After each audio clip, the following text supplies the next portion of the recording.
Hello guys, and welcome back to a new episode. So today I'm going to break down the rig that I use for my live streaming, and today I'm going to talk about the Blackmagic rig. This is how I'm going to rig out my Blackmagic camera for live streaming. So without wasting much time, let's get into today's video.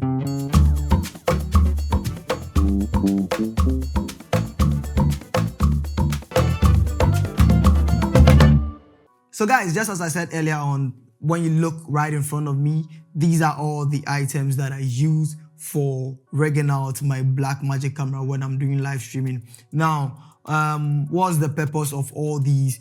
This is to make sure that I have constant battery, running the camera for a very long time, and also constant battery powering the transmitter and the receiver also for a very long time, and all the other connections that come along with it. So I'm going to start from this side, then we get to that side. I'm going to pick each and every one of them, talk about it, then I'll go ahead to rig it and show you how the rig looks like. So on this side we have our batteries. So these are Npf batteries that we normally power our transmitters with, so the receiver and the transmitter. So these are what we use to power them. They last a while, close to like 4 hours. They can power the receiver and the transmitter. Then I have something here.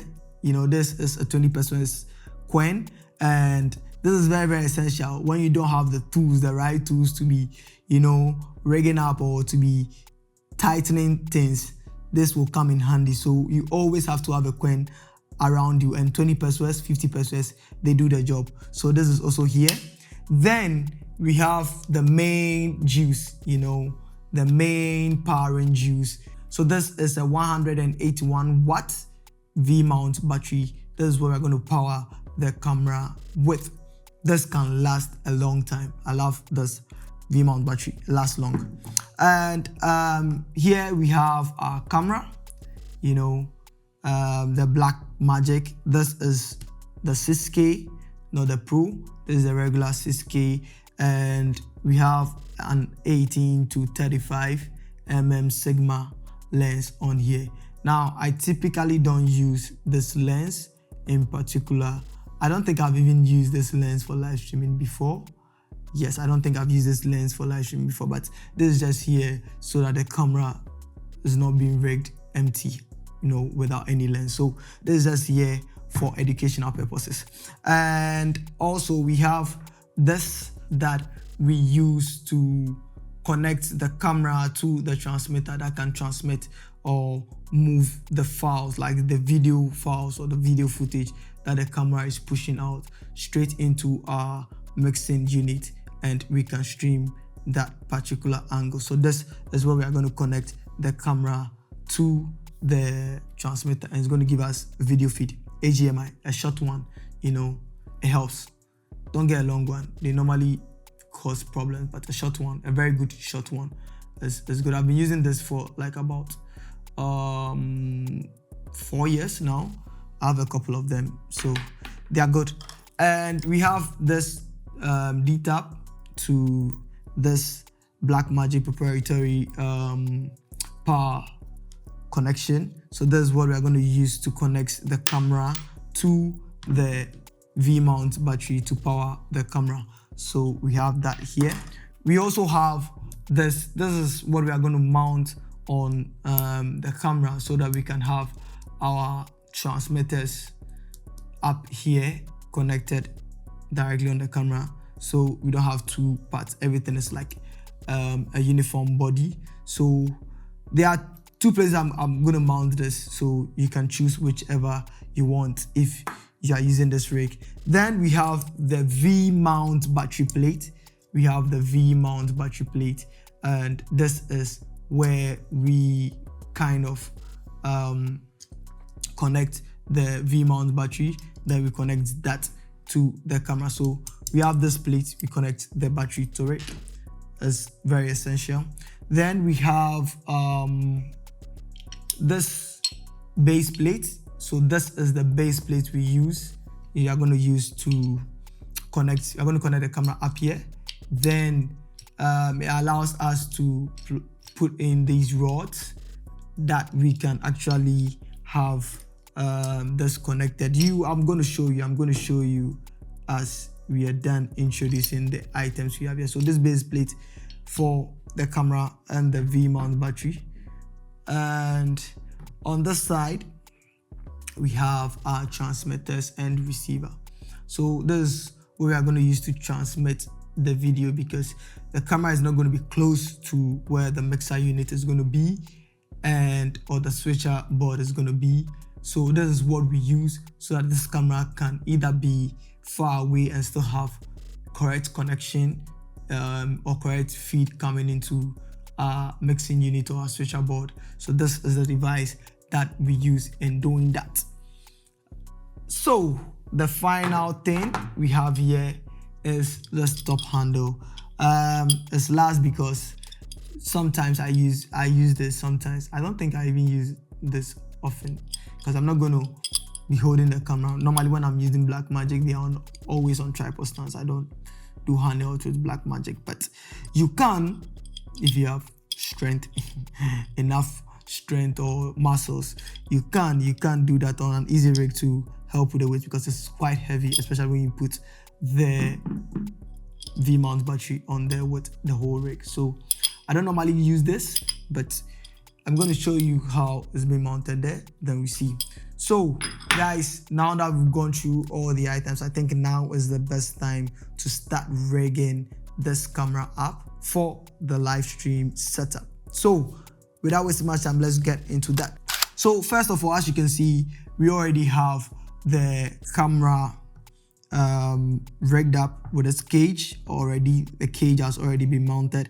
So the first thing I'm gonna do is I'm gonna mount the base plate, on the camera, so we can have the V mounts on there. So let's mount this base plate. So first of all, let me take the release plate and let me mount this directly to the camera. Yeah. So this, and now the 20% screen comes in. This is if you don't have the right tools. A coin like this can be your savior on set. So I think that is fair enough. So wow. So now we can mount this on our base plate like that, then you lock it like that. Make sure it's locked well. So we have our base plate. So now that we have our base plate, now I think we can add our V-mount plate, So this goes right in here. We are going to connect it this way. Somewhere like here is fine. So we can actually still see our screen since we are not mounting this with a monitor. We have this. Now we can easily add our V-mount battery. So this is going to go right up here. Good. Now we have this.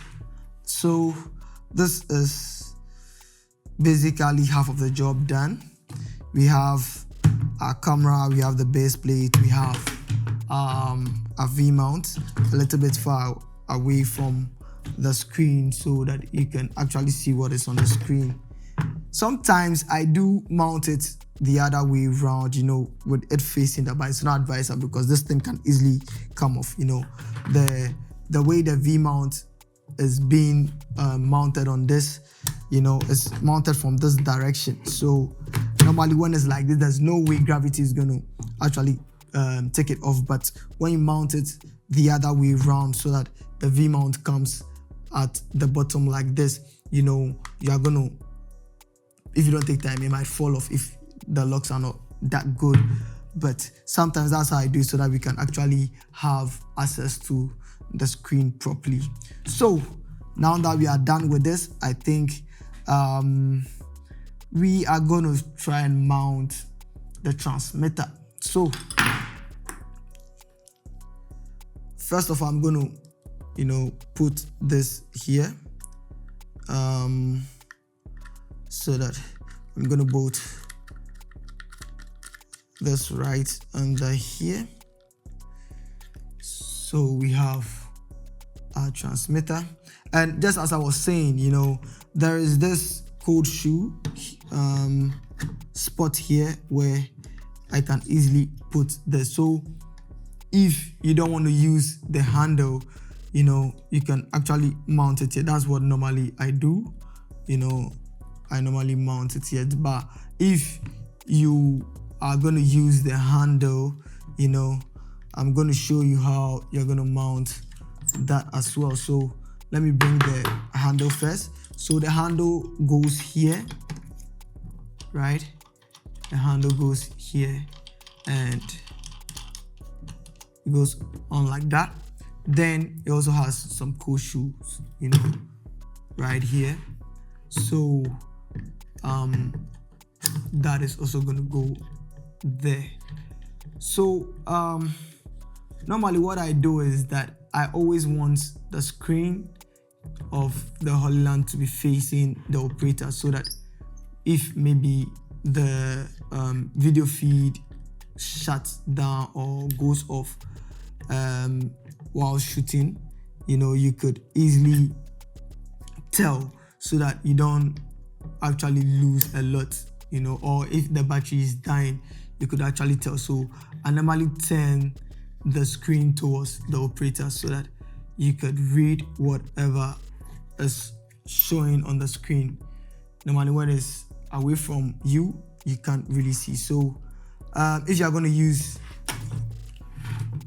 the handle, this is how I'm going to set it up. So let me add the Npf battery, which is going to power the transmitter. So the V-mount battery powers the camera, the Npf powers the transmitter. So let me put this there, and you can see this is front facing. So sometimes it helps with the weight as well, especially if you don't have a heavy lens on here. It balances the weight, because this bad boy is very heavy. So now that we have this, let me put on the antennas. So we have antennas here. We have antennas here.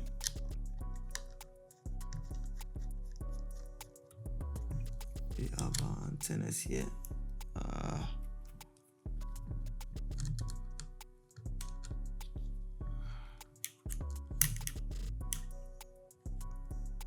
Okay. So now that we are done with this, we can now connect our cables and put on the camera. So we have our power cable. So this is going to be our power cable. So I'm going to connect this to the camera. So I think there's a line or a spot where they connect. You can see a red dot on the Blackmagic camera where you have to align the mark on the ports. So you do that, then you plug or you put the power into the V-mount. So this comes here, and this also goes into the V-mount. You could check the level of the V-mount by pressing this button, and you're going to see some measurements or some blue lines there. So when your battery is dying, you could actually tell if the battery is dying. So now let's connect our HDMIs now. So the HDMI is going to come into the camera this way, and this one is going to come up here. So sometimes what you can do to, you see all these cables running around like that, you could literally run it around the top handle like this, maybe one or two. Let me see, if I go to, it might be shorter, so I don't know. Yeah, it might be short, so maybe something like this. Yeah, so the cables are not dangling. Let me try and wrap this around somewhere. So we have a very tidy setup.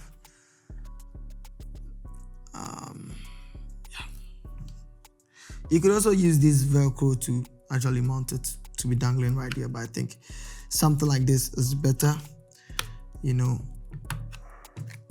So we have this. So as you can see, we have all our connections. We have the HDMI cable that's out going into the transmitter. Then we have our power cable also here. So this battery powers this. We have feed coming here going into the receiver and into the switcher board. So now we can turn things on and we see.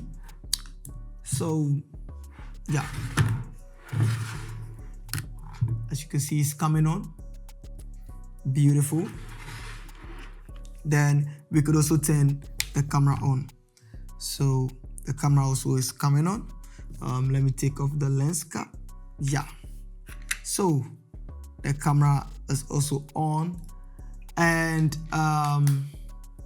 that's it. So guys, this is how I normally rig up my camera for live streaming. When you do this whole setup, you are good to go for some few hours, about 4 hours. You are good to go. You could easily pick the camera up this way. Yeah, shoot this way, shoot it that way. You know, you could shoot this way. So you could feel free, you know, you could feel free with this setup. So guys, this is how I normally rig up my camera for live streaming. So without wasting much time, please don't forget to subscribe, like, share. There are more videos like this going to come up. I'm going to do more videos like this, and I hope this helps for anyone who wants to do a live streaming setup. These are the items. I'm going to put the list of every item here in the description below, so that if you want to maybe probably rent out something like this for your next live stream, and you know the items that you should go in for to be able to set up a rig like this for your live streaming. So guys, please again don't forget to like, share, subscribe, and I'll see you in my next video. Let's go.